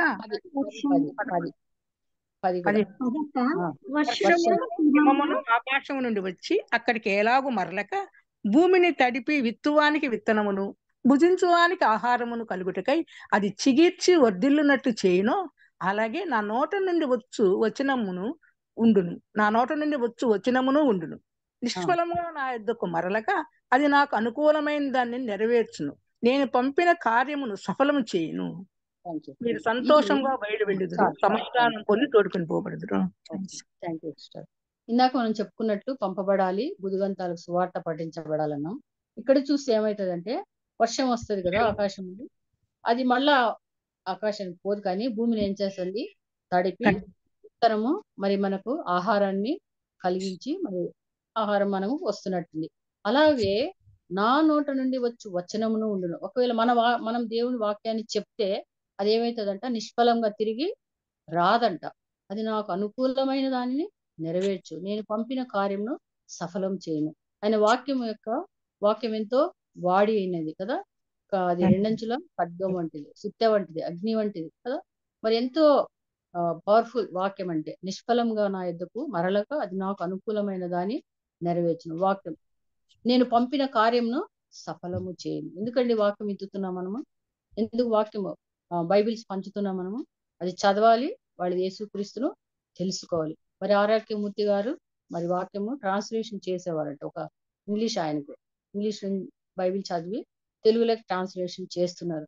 ఆ వాక్యం ఎంతో పవర్ఫుల్ కాబట్టి ఆయన తప్పులు వెదకాలని చదివాడంట బైబిల్. కానీ ఆయనలో తప్పులు, నాలో తప్పులే వాక్యం చూపించింది అంటాడు. నేను వాక్యంలో తప్పులు చూడాలంటే వాక్యమే నాలో ఉన్న తప్పులు చూపించింది అంటున్నాడు. అలాగే వాక్యము నిష్ఫలముగా నా యొద్దకు మరలక అది నాకు అనుకూలమైన దానిని నెరవేర్చింది. చాలా మంది అంటున్నారు గిడియోన్ బైబిల్స్ మరి 50 రూపాయలండి అవి. అయితే ఒక్కొక్కరికి అందరికి ఫ్రీగా డిస్ట్రిబ్యూట్ చేయడం జరుగుతుంది. మరి చాలా మంది మనకు నోరుంది కాబట్టి ఎన్నైనా మాట్లాడొచ్చు. మనం ఏం చేసేది లేదు కానీ చేస్తున్న వాళ్ళని క్రిటిసైజ్ చేస్తుంటారు. ఎందుకు ఇచ్చేది అంతా వేస్ట్ చేస్తుంటారు? అవును, విత్తనం ఉంది కదా, అదే ఈ వాక్యం అన్నమాట వాళ్ళు చెప్పేది. అది నాకు అనుకూలమైన దానిని నెరవేర్చును, నేను పంపిన కార్యం సఫలం చేయండి. ఇదొక ఈ ఈ ఈ యొక్క వచనాన్ని బేస్ చేసుకొని వాళ్ళు పంచుతారు. మంచి నీళ్ళ పడిన విత్తనం ఉంది, త్రోవ పక్కన పడిన విత్తనం ఉంది కదా. ఆ విధంగా మనం వేస్ట్ చేయడం లేదా? మన ఇంట్లో ఎంత వేస్ట్ చేస్తుంటామండి? మన సంఘాలు వేస్ట్ చేయడం లేదా? మరి ఆ బైబిల్ 50 రూపాయలు ఊరికే ఇస్తున్నామంటే ఎవరో దాన్ని ఇన్వెస్ట్ చేస్తున్నారు. Someone investing. ఊరికే వస్తుందని మనం చాలా ఇష్టానుసారంగా మాట్లాడడం కానీ ఎక్కడంటే అక్కడ పారేయటము, ఎట్లా అంటే అట్లా దుబారు మనము చేయకూడదు అనమాట. దాని విలువ తెలిసిన వాళ్ళు, దాని కొరకు ఖర్చు పెట్టిన వాళ్ళకి దాని విలువ తెలుస్తుంది. అవును, 50 రూపాయలు ఇది కాబట్టి చాలా జాగ్రత్తగా మనం దాన్ని వాడుకోవాలి. మరి ఒక ఆయన దాని ఎగ్జాంపుల్ అట్లా ఎవరో ఇస్తే స్కూల్లో పిల్లలకి ఎత్తి అట్లా గుట్ల పైన అటకలు ఉంటాయి కదా, అట్లా ఇసిరేసేసినాడు అంట బైబిల్. ఇసిరేసేస్తే వాళ్ళ ఇంట్లో వాళ్ళకి దయ్యం పట్టిందంట. పడితే అసలు చాలా ఇంట్లో నెమ్మది లేదు, సమాధానం లేదు. మళ్ళీ ఎందుకో ఆ బుక్ తీసి పిల్లగాడు చదువుతున్నాడంట. అప్పుడు వాళ్ళ కుటుంబంలో ఎంతో నెమ్మది. 25 years ఉందంట అక్కడ అటక మీద. అది తీసి చదివితే వాళ్ళకి ఎంతో నెమ్మది వచ్చిందంట. వాళ్ళు దేవుని నమ్ముకున్నారంట. ఎవరైనా ఎక్స్పెక్ట్ చేస్తారండి అన్ని సంవత్సరాల తర్వాత అది పని చేస్తుందని? నిన్న నేను నిరంతరం ఏకరీతిగా మన దేవుడు. దానిలో ఎవర్ గ్రీన్ ఈ బైబిల్ గ్రంథం ఎప్పుడో రాయబడింది. మరి 1600 సంవత్సరాలు 40 మంది కష్టపడి డిఫరెంట్ పర్సన్స్ రాశారు. ఎంత ఏక మనసు ఏకాత్మతో రాశారు కాబట్టి కోయిన్సిడెన్స్ ఎక్కడ కూడా కాంట్రడిక్షన్ అనేది మనకి కనిపించదు. సో ఈ విధంగా వాక్యం పంచడం వలన ఉండొచ్చు, వేస్టేజ్ కావచ్చు, కానీ ఫలించడం కూడా ప్రభు చెప్పాడు, అనుకూలమైన దాని నెరవేర్చు, నేను పంపిన కార్యం సఫలం చేయను. మంచినీళ్ళ పండితున్నాం. చాలా మంది చిన్న పేపర్, ఆయన భక్త్ సింగ్ బ్రదర్ చిన్న పేపర్ దొరికితే చదివి దేవుని తెలుసుకున్నారంట. ఎంతో మంది జైల్లో ఇచ్చినప్పుడు వాళ్ళు చదివి దేవుని నమ్ముకున్నారు. కాబట్టి మనము ఏది కూడా సేవ వ్యర్థమని అనకూడదు. ఎప్పుడు దేవుడు ఎవరితో ఎలాగా మాట్లాడుతో మనకు తెలియదు. మనం చేయగలిగిన సహాయం మనం చేద్దాం. పని చేసే వాళ్ళు చేస్తున్నారు, వాళ్ళ కొరకు మనం ఏం చేద్దామండి? చాలా మినిస్ట్రీస్ ఉన్నాయి. విశ్వాని మినిస్ట్రీ ఉంది, ఐఎం మినిస్ట్రీ ఉంది, గిడియోన్ మినిస్ట్రీ ఉంది. నేను వీటన్నిటికి కూడా నేను గొప్పగా చెప్పుకోవడం కాదు, కానీ ఎందుకో దేవుడు నాకు ప్రేరేపణ ఇచ్చాడు కాబట్టి చాలా కాలం అయింది. 35 years అయింది. కానీ నేను ఎప్పుడు చెప్పుకోలేదు. ఎవరిని కూడా డబ్బులు అడుగుతుంటాను, ఎవరైతే ఇస్తారో కొంతమందినే. భయం వేస్తుంది, ఆమె ఫోన్ చేస్తే డబ్బులు అడుగుతుంది. నా కోసం కాదండి, సేవ కొరకు. నేను కలెక్ట్ చేసి రసీదులు ఇస్తాను, పంపిస్తుంటాను అనమాట. ఇది ఒక సేవ నాకు దేవుడు అప్పగిచ్చాడు. ఒకవేళ అక్కలాగా మరి సువార్త సేవ చేసి నేను ఆత్మ రక్షింపకపోవచ్చు కానీ, బట్ ఎనీహో నాకు ఇచ్చిన సేవ దేవుడు. మరి గిడియన్ మినిస్ట్రీలో అయితేనేమి, ఐఎం మినిస్ట్రీ అయితేమి, విశ్వాన్ మినిస్ట్రీ అయితేమి డబ్బులు కలెక్ట్ చేసి మరి నేను డబ్బులు పంపిస్తుంటాను అనమాట, సేవ కొరకు. అదే తృప్తి. ఆ విధంగా మరి డైరెక్ట్ కాకుండా ఇండైరెక్ట్లీ గాడ్ ఈజ్ యూజింగ్ మీ అని నేను తృప్తిగా ఉంటాను. అది ఎంతవరకు కరెక్ట్ తెలియదు కానీ నాకు ఎనీహో ఈ వాక్యాలు నన్ను ఎంతగానో, మరి ఇది దేవుని ప్రేరేపణ వల్లనే చెప్తున్నాను కానీ నా సొంతంగా కాదండి. మరి ఈ విధంగా ఎక్కువగా మనం ఏం చేయాలండి? మన దేశంలోనే ఎంతమంది ఉన్నారు క్రైస్తవులు? తోమా ఎప్పుడు వచ్చాడు మన దేశానికి? 1st centuryలోనే ఇండియాకి వచ్చాడు. మెడ్రాస్లో ఆయన ప్రకటించాడు, మరి కేరళలో ప్రకటించాడు, సిటీస్ లోనే ఆయన ప్రకటించాడు. మరి ఆయన తర్వాత ఆయన చంపబడినారు. మరి అప్పటి నుంచి ఇంతవరకు ఎన్ని సంవత్సరాలు గడిచింది? ఎంతమంది క్రైస్తవులు అయ్యారు? ఇంకా ఎంతమంది కాలేదు? దానికి మనమే కారణమేమో అని నాకు అనిపిస్తుంది. మనమే ధారాళంగా మరి ఆ సువార్త సేవకు మన బిడ్డలను పంపలేదు, మనం చేయవలసినంత సహాయం చేయలేదు. చేయవలసినంత ప్రార్థన చేయలేదు కాబట్టి మన దేశంలో ఇంకా 4% 5% కంటే ఎక్కువ లేరనిపిస్తుంది నాకు క్రైస్తవులు. మరి వాళ్ళు మరి మంచి సేవా విశ్వాసులు ఎంతమంది ఉన్నారో తెలియదు, కానీ ఇంకా సువార్త పఠించబడాల్సిన ప్రాంతాలు ఎన్నో ఉన్నాయి. మరి ఎంతో అవసరత ఉంటున్నది. మరి వారికి అసలు జీతాలు చాలా తక్కువ, అయినా వాళ్ళు ఎంతో కష్టపడి పనిచేస్తున్నారు. మరి వారి కొరకు మనము ప్రార్థన చేద్దాం. వారి కొరకు మనము ధన సహాయము చేద్దాం. ఈ విధంగా చేయడానికి ప్రభు మనకు సహాయం దయచేయను గాక. మరి ఇంకా సువార్త ద్వారాలు తెరవని 50 కంట్రీస్ ఉన్నాయి. అక్కడికి అసలు సువార్త వెళ్ళడానికి ఎటువంటి అవకాశము లేదు. వాటి కొరకు మనం ప్రార్థన చేయాలి. మరి కొన్ని రాష్ట్రాల్లో క్రైస్తవులపై దాడి, హింస, జైలు పాలు చేయడం ఇవన్నీ మనము వింటున్నాం. వాటన్నిటి కొరకు మనం ఎంత సేఫ్ గా ఏదో వాక్యం వింటున్నామా, ప్రార్థన చేసుకుంటున్నామా, నామినల్ గా వెళ్ళిపోతున్నామా? అది కాదండి. చాలా భారంగా ఆత్మల పట్ల భారం కలిగి మనం ప్రార్థన చేయవలసిన వారం, తీవ్రత కలిగి ఉండాలి. సమయం చాలా తక్కువ ఉంది. యేసు ప్రభు త్వరలో రానే ఉంటున్నాడు కాబట్టి మనం ఎంతో మరి ఇక్కడ అన్య సప్పిరాలు మరి ఆ కాలంలో అపోస్తులు ఎంతో ధారాళంగా తమ భూములు ఆస్తులు అమ్మి అపోస్తుల పాదముల దగ్గర పెట్టినట్టు చూస్తున్నాం. మరి అన్య సప్పిరాలు అబద్ధం ఆడినట్టుగా చూస్తున్నాం. అబద్ధం ఆడకూడదు, దానం దాచుకోనకూడదు. మరి ధారాళంగా మనం సేవకి ఇచ్చిన స్త్రీలను చూసాం, వాళ్ళలాగా ఇవ్వాలి. మరి చివరిగా ప్రకటన గ్రంథం 21వ అధ్యాయము 8వ వచనం చూద్దాం. ప్రకటన గ్రంథము 21:8.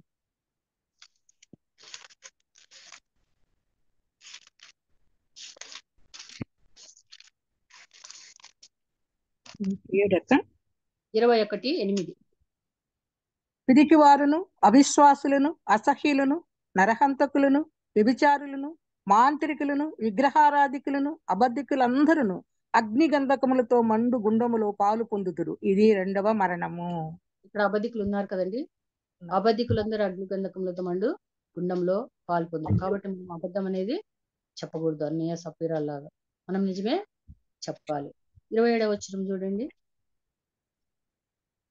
గొర్రెపిల్ల యొక్క జీవ గ్రంథమందు వ్రాయబడిన వారే దానిలో ప్రవేశించురు, కానీ నిషిద్ధమైనది ఏదైనా దానిలోనికి ప్రవేశింపడు. అసహ్యమైన దానిని అబద్ధమైన దానిని జరిగించు వాడేవైనను దానిలోనికి ప్రవేశింపడు. ఇక్కడ కూడా అబద్ధమైన దానిని జరిగించేవాడైనను దానిలోనికి ప్రవేశింపడు. దేనిలో కంటండి? గొర్రెపిల్ల జీవ గ్రంథమందు వ్రాయబడిన వారే పరలోకానికి వెళ్తారు. అందులో ప్రవేశించడానికి ఎవరికి లేదంట? అసహ్యమైన దాన్ని, అబద్ధమైన దాన్ని జరిగించే వాడికి అందులో ప్రవేశము లేదంటున్నాడు. మరి 22:15 చూడండి.